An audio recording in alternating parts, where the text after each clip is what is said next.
The janitor was arrested for child abuse, and nobody questioned it until we found the real predator on staff. Gerald Novak was arrested on a Thursday morning in October while mopping the hallway outside the elementary wing. I was in my classroom preparing for second period when I heard shouting and looked out to see 2 police officers handcuffing him against the wall. Principal Whitmore stood nearby with his arms crossed, watching the arrest happen. Gerald didn't resist or argue. He just stood there with his hands behind his back while students passing between classes stopped to stare. By lunch, the entire school knew. The janitor who'd worked at Riverside Middle School for 12 years had been arrested for sexually abusing a student. The accusation came from a 7th grade girl named Madison Brennan who'd reported to the school counselor that Gerald had touched her inappropriately in the supply closet near the gymnasium 3 days earlier. She'd been sent there to get paper towels during PE class, and Gerald had been inside organizing cleaning supplies. According to the police report that circulated among staff by afternoon, Madison described specific details about the encounter that seemed credible and disturbing. The district placed Gerald on immediate leave and banned him from school property. Whitmore sent an email to all families assuring them the situation was being handled with full cooperation from law enforcement. Nobody questioned it. Nobody defended Gerald. The collective response was relief that the predator had been identified and removed before he could hurt more children. I taught 8th grade history and had worked at Riverside for 6 years. Gerald had always been quiet and professional in our interactions. He kept the school clean and responded quickly to maintenance requests. I'd never seen him act inappropriately around students or staff, but I also knew that predators often appeared normal. That was how they operated successfully for years without detection. My instinct was to trust Madison's accusation and be grateful the school had taken swift action. Except something bothered me about the timeline. Madison claimed the abuse happened on Monday afternoon during 4th period PE. I'd been in the hallway that day covering a colleague's hall monitoring duty. The supply closet she mentioned was directly across from where I'd been standing for 30 minutes. I never saw Madison leave the gym, never saw Gerald near that closet.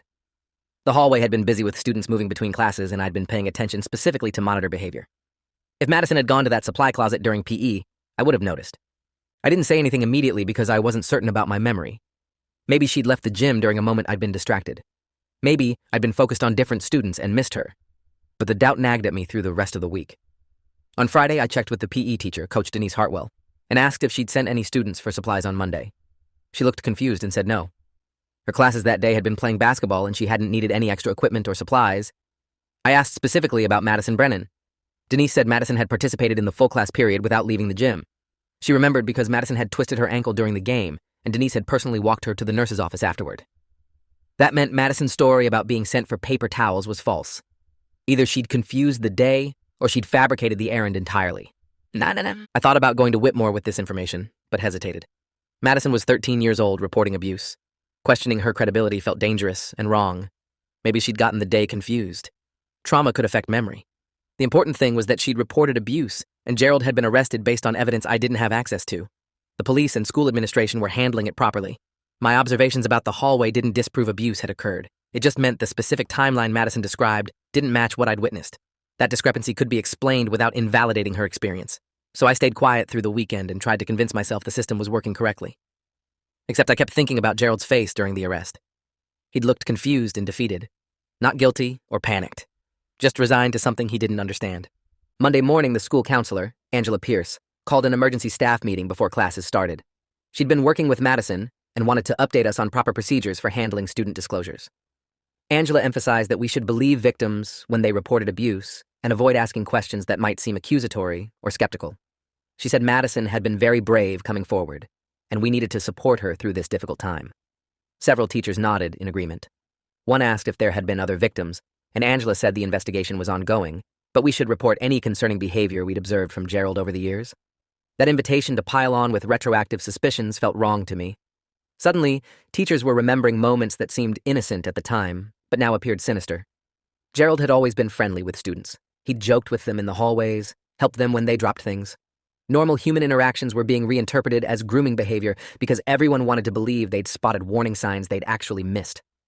I approached Angela after the meeting and asked to speak privately. We went to her office and I explained what I'd observed on Monday. That I'd been monitoring the hallway where Madison claimed the abuse occurred and hadn't seen her leave the gym. That Coach Hartwell confirmed Madison hadn't left PE class for supplies.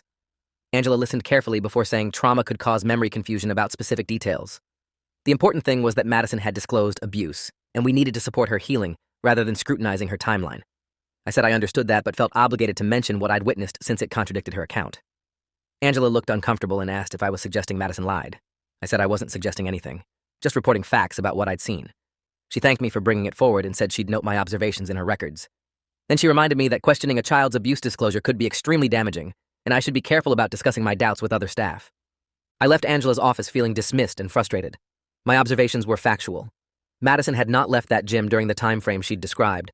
That didn't mean abuse hadn't occurred at a different time or place. But it meant the specific story she'd told was inaccurate. And if one part was inaccurate, what else might be wrong? I decided to do something I probably shouldn't have. I checked the school security footage from Monday afternoon. Riverside had cameras covering main hallways and entrances, but not inside classrooms or locker rooms. The footage required administrative access, but I'd helped set up the system 2 years ago and still had the login credentials. I pulled up Monday afternoon and watched the hallway outside the gymnasium from 3rd period through 5th. The supply closet Madison mentioned was visible in the frame. Gerald appeared briefly around 3 o'clock, pushing his cleaning cart down the hallway. He stopped at the closet, went inside for maybe 5 minutes, then continued down the hall. Madison never appeared. The gym doors opened several times with students coming and going during class transitions, but Madison wasn't among them. She remained inside the gymnasium for the full period exactly as Coach Hartwell had described. The security footage proved Madison's story was false. She hadn't been sent for paper towels, hadn't gone to that supply closet during PE, hadn't encountered Gerald in the way she'd described. The abuse she reported hadn't happened when and where she'd claimed. That revelation should have led to immediate reevaluation of the charges against Gerald. But I was a middle school history teacher with security footage I'd accessed without authorization. Taking this to Whitmore meant admitting I'd been investigating on my own and questioning a child's abuse disclosure. It could cost me my job. It would certainly damage my reputation. Teachers who defended accused abusers were viewed with suspicion even when the accusations proved false. The safe choice was to delete the footage and stay quiet. Let the legal system handle Gerald's case. Trust that truth would emerge through proper channels. Except, I couldn't do that because an innocent man was sitting in jail facing charges that would destroy his life, and I had evidence proving the accusation was fabricated. I made an appointment with Whitmore for that afternoon and brought a USB drive with the security footage. He was irritated that I'd accessed the cameras without permission, but agreed to watch the video. We sat in his office viewing Monday's hallway footage while I explained my timeline observations. Whitmore watched without commenting until the video ended. Then he said the footage showed Gerald had been near the supply closet around the time Madison described. I pointed out that Madison never appeared in the hallway, that she'd remained in the gym the entire period. Whitmore said maybe the abuse happened on a different day and Madison confused the date. I said Coach Hartwell confirmed no students had been sent for supplies all week. Whitmore got defensive and asked why I was investigating this instead of trusting law enforcement. I said I was reporting exculpatory evidence that contradicted the accusation. He said one inconsistency about timing didn't prove Gerald was innocent. I said it proved Madison's specific account was false and warranted further investigation before destroying a man's life. Whitmore ended the meeting by saying he'd forward my observations to the police and district administrators. He made it clear he found my involvement inappropriate and suggested I focus on teaching rather than playing detective. I left his office knowing nothing would change. The system had already decided Gerald was guilty. A 13-year-old girl had made an accusation, and institutional momentum was moving toward conviction regardless of contradictory evidence. Questioning her story made me the villain, even though I was presenting facts. I thought about going directly to the police, but didn't know how to navigate that without seeming defensive of an accused child abuser.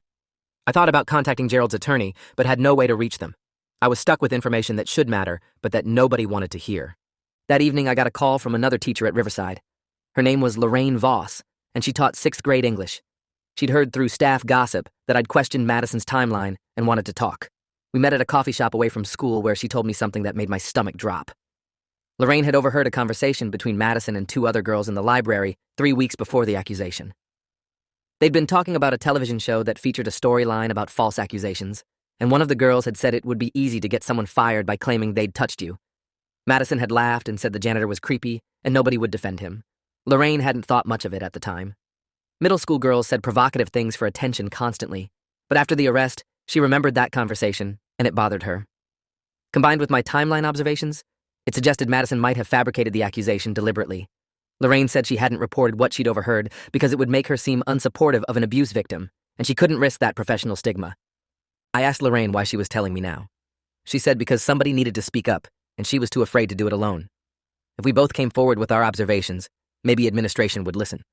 I said I'd already tried with Whitmore and been shut down. Lorraine said maybe we needed to go higher, contact the school board or the superintendent. I said that would definitely cost us our jobs. Teachers who challenged abuse accusations became unemployable in education. She knew that. We sat in silence for a while before agreeing we couldn't let an innocent man go to prison because we were afraid of professional consequences. The ethical obligation outweighed our career concerns. We decided to compile everything we knew and present it to Gerald's defense attorney. Let them decide how to use the information. Lorraine had a connection through a friend and got the attorney's contact information. Gerald's attorney was a public defender named Keith Ramos. We met at his office downtown on Wednesday evening and laid out everything. The security footage showing Madison never left the gym. Coach Hartwell's confirmation that no supplies were requested. My hallway monitoring observations. Lorraine's account of the library conversation. Keith listened carefully and took detailed notes. When we finished, he said this information was extremely valuable but presented complications. Introducing evidence that Madison had fabricated the accusation would require putting a 13-year-old girl on trial, essentially. The defense strategy had to be careful not to appear as attacking a child, but the security footage was objective proof that her specific account was impossible. Combined with the overheard conversation about false accusations, it established reasonable doubt at minimum. Keith said he'd been struggling with Gerald's case because his client maintained absolute innocence, but had no alibi or evidence to counter Madison's detailed testimony. Now he had something to work with. He asked if we'd be willing to testify if the case went to trial. Lorraine and I exchanged glances before agreeing. This would become public and ugly, but it was necessary. Keith filed a motion to dismiss based on the security footage and timeline inconsistencies. The prosecutor's office responded aggressively, arguing that minor discrepancies in a victim's account didn't invalidate the core accusation. They produced a psychologist's report stating that trauma victims often confused specific details about timing and location. The judge scheduled a hearing to review the evidence. Keith subpoenaed the school's complete security footage and Madison's counseling records. Angela Pierce fought the subpoena, claiming confidentiality, but was overruled. The case that had seemed straightforward was becoming contested. Local media picked up the story and ran articles about a janitor fighting child abuse charges, using technical arguments about camera footage. Public opinion was predictably hostile toward Gerald. Several parents organized protests demanding his conviction. I received angry emails from colleagues accusing me of enabling an abuser. Lorraine was called into Whitmore's office and told her contract might not be renewed. The professional consequences we'd feared were materializing exactly as expected. The preliminary hearing took place in January, 3 months after Gerald's arrest. I testified about my hallway observations and the security footage. The prosecutor tried to discredit me by suggesting I'd been distracted or misremembering. But the video evidence was irrefutable. Madison had not left that gymnasium during the time she'd claimed to be in the supply closet with Gerald. Coach Hartwell testified confirming Madison had been in class the full period. Lorraine testified about the library conversation she'd overheard. The prosecutor objected repeatedly, claiming the testimony was hearsay and prejudicial. The judge allowed it as evidence of Madison's state of mind. Then Keith played his strongest card. He'd subpoenaed Madison's text messages through discovery and found something damaging. A conversation between Madison and a friend, where Madison joked about getting the janitor fired and how nobody would believe him over her. The texts were dated 2 weeks before the accusation. The prosecutor looked blindsided. Either Madison's counseling records hadn't included this information, or Angela had failed to discover it. The judge reviewed the text messages carefully before calling for a recess. When court resumed, he said the evidence presented serious questions about the accusation's validity.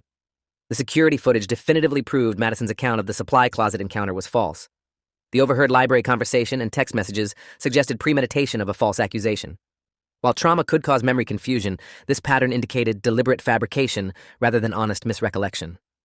The judge dismissed the charges against Gerald without prejudice, meaning they could theoretically be refiled if new evidence emerged, but stated clearly he found the current accusation lacked credibility. Gerald walked out of that courtroom a free man. The families who'd organized protests against him were silent. The media coverage shifted from condemning an abuser to questioning how a false accusation had gotten this far. Whitmore released a statement saying the school district had acted appropriately based on information available at the time. Nobody apologized to Gerald for the 3 months he'd spent in jail, losing his job, his reputation, and his savings on legal fees. I expected that to be the end of it. Gerald was exonerated, and Madison's credibility was destroyed. The system had failed, but eventually corrected itself through the adversarial legal process. Except something still bothered me. Why had Madison made this accusation? 13-year-old girls didn't typically fabricate sexual abuse claims against janitors for no reason. The text messages suggested premeditation, but didn't explain motivation. I'd assumed it was attention-seeking, or some adolescent impulse I couldn't understand. But sitting in that courtroom watching Madison testify, I'd noticed something odd. She'd seemed genuinely distressed during her testimony. Not performative distress, but real fear and anxiety. When the prosecutor had asked her to describe the supply closet encounter, she'd provided details that were specific and visceral. Details that sounded like describing a real experience, even though the security footage proved it hadn't happened where she'd claimed. That inconsistency gnawed at me.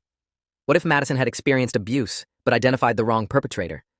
What if something had happened to her and she'd misattributed it to Gerald because he was an easy target? I couldn't let it go. I started paying closer attention to Madison during school, watching how she interacted with staff and students, looking for signs of distress or unusual behavior patterns. What I noticed was subtle but consistent. She avoided certain areas of the school. She tensed visibly when particular staff members approached her.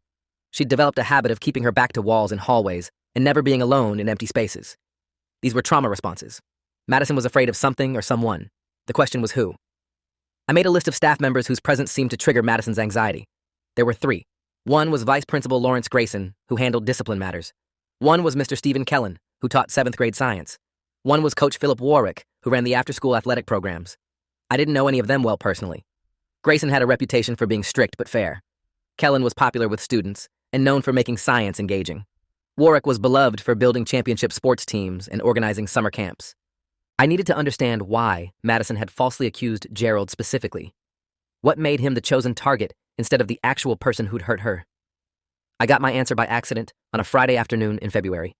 I was leaving school late after grading papers and passed the administrative offices. Whitmore's door was partially open, and I overheard him on the phone with someone discussing the Gerald situation. He said the district was lucky the case hadn't gone to trial because discovery would have been damaging. Then he said something that made me stop walking. He said they'd been concerned Madison might redirect her accusations towards someone whose conviction would create real problems for the school. The janitor was the safe deflection. Better to sacrifice him than risk exposing someone who mattered. I stood frozen in the hallway processing what I'd just heard. Whitmore knew or suspected Madison had been abused by someone other than Gerald, and he'd allowed Gerald to be arrested rather than investigating who the real perpetrator was. The district had used Gerald as a scapegoat to protect someone more valuable to the school. I knocked on Whitmore's door, interrupting his call. He looked startled when I walked in and asked what he'd meant about Madison redirecting her accusations. Whitmore told me to leave his office. I said I'd overheard him admit the district knew Gerald was innocent, but allowed his arrest anyway. He said I was misinterpreting a private conversation. I said I was calling the police and reporting what I'd heard. Whitmore's expression shifted from angry to calculating.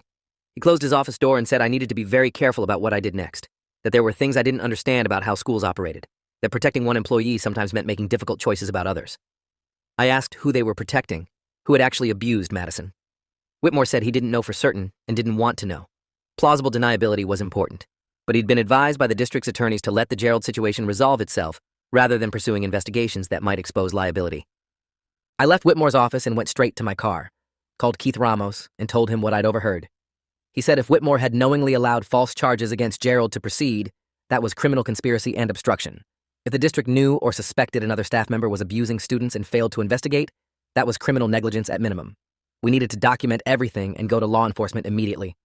Not local police who might have relationships with the school district, but state authorities or the FBI, since this involved institutional cover-up of child abuse. Keith said he'd been suspicious about the case from the beginning. Gerald's prosecution had moved unusually fast. Usually these cases involved extensive investigation before charges were filed. Gerald had been arrested within 3 days of Madison's accusation, with minimal corroborating evidence. That speed suggested either complete certainty or deliberate rush to close the case before complications emerged. Keith contacted the state attorney general's office, which had jurisdiction over public corruption and institutional misconduct. They assigned investigators who interviewed me about what I'd overheard from Whitmore. They interviewed Lorraine about the library conversation and text messages. They interviewed Coach Hartwell and Angela Pierce. Angela initially refused to cooperate, claiming confidentiality, but was threatened with obstruction charges. She eventually disclosed that Madison had originally named a different person during her first counseling session, but Angela had reported it to Whitmore, who'd told her that particular accusation would be very difficult to prove and suggested Madison might be confused about who'd hurt her. Angela had then guided Madison toward identifying Gerald as the perpetrator during subsequent sessions. The investigators asked who Madison had originally named. Angela said Vice Principal Lawrence Grayson, the man responsible for student discipline and safety, the second highest authority in the school. The revelation that Grayson was the actual predator and that Whitmore and Angela had deliberately redirected Madison's accusation toward Gerald triggered a criminal investigation that engulfed the entire school district. Investigators interviewed all students who'd interacted with Grayson over his 8 years at Riverside. They found 4 other girls who described inappropriate behavior and contact. None had reported it because Grayson had convinced them nobody would believe students over a vice principal. He'd selected victims carefully based on who seemed vulnerable or unlikely to be believed. Madison had been targeted because her family situation was unstable. Her father was absent, and her mother worked multiple jobs. She had discipline problems and a reputation as a difficult student. Perfect victim for someone who understood how to exploit power dynamics and institutional credibility. When Madison finally broke down and told Angela what had been happening, Angela had faced a choice: report it and trigger investigation of a vice principal, which would be messy and complicated, or guide her toward accusing someone expendable. Angela had chosen institutional protection over child safety. Grayson was arrested in March. He maintained innocence initially, but physical evidence from his office and vehicle corroborated the abuse allegations. Whitmore was charged with conspiracy and obstruction for his role in covering up the accusations and allowing false charges against Gerald. Angela lost her counseling license for manipulating a victim and violating ethical obligations. The school board fired all three and initiated a complete review of how abuse reports were handled district-wide. Riverside Middle School became a case study in institutional failure to protect students. State investigators found that Grayson had been reported for concerning behavior at 2 previous schools before being hired at Riverside, but those reports hadn't been properly documented or investigated. He'd been allowed to move between schools building a pattern of abuse because administrators prioritized avoiding scandal over student safety. The systemic rot extended beyond just Whitmore and Angela. It was built into how schools protected their reputations over everything else. Madison and the other victims testified at Grayson's trial. Madison explained that she'd accused Gerald because Angela had convinced her nobody would believe her accusations against a vice principal, but everyone would believe her about the janitor. She'd been manipulated into directing her trauma toward an innocent person by the adults supposed to protect her. The real predator had remained in position, continuing to abuse students for months after Madison first reported him. Grayson was convicted on multiple counts and sentenced to 23 years. Whitmore took a plea deal for obstruction and got 4 years. Angela was convicted of child endangerment and conspiracy, serving 18 months. The civil lawsuits against the district resulted in millions in settlements for victims and reforms to reporting procedures. Gerald sued the district and received a substantial settlement along with a public apology that acknowledged how thoroughly they'd failed him. I testified at all 3 trials explaining how I'd stumbled onto the truth through basic fact-checking that administrators should have done immediately, how the rush to conviction of Gerald had been driven by institutional self-protection rather than justice. The prosecutor in Gerald's case was investigated for his aggressive pursuit of charges, despite obvious evidentiary problems, and received professional sanctions, but kept his job. Lorraine Voss became an advocate for mandatory reporting reform and training requirements for school counselors. Gerald never returned to work in schools. The trauma of his arrest and the 3 months in jail had destroyed his ability to trust institutions or feel safe in those environments. He moved to a different state and got work in private sector maintenance. We stayed in touch occasionally. He told me once that the worst part wasn't the jail time or the charges, it was watching everyone so easily believe he was capable of hurting children. How quickly colleagues who'd known him for years accepted his guilt based solely on an accusation. How little his 12 years of reliable service and character mattered when weighed against institutional expedience. 2 years after Grayson's conviction, I left teaching. The experience had shown me that schools were less interested in protecting children than protecting themselves, and I couldn't participate in that system anymore. Madison graduated 8th grade and went to a different high school where she received proper trauma counseling. She wrote me a letter once apologizing for the damage her false accusation had caused. I wrote back that she'd been a victim twice. First of Grayson and then of the adults who'd manipulated her trauma to serve their own purposes. The real villains weren't confused 13-year-old girls. They were the principals and counselors and district administrators who chose institutional reputation over truth. Gerald's exoneration mattered. But what mattered more was ensuring the system that had sacrificed him was exposed and dismantled. Justice came late and incomplete, but it came. Grayson died in prison from a fight with another inmate 3 years into his sentence. Whitmore finished his term and lives quietly under professional disgrace.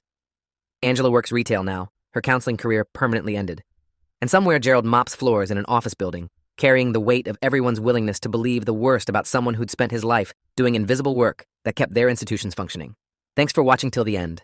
Make sure to subscribe and like to not miss the next story.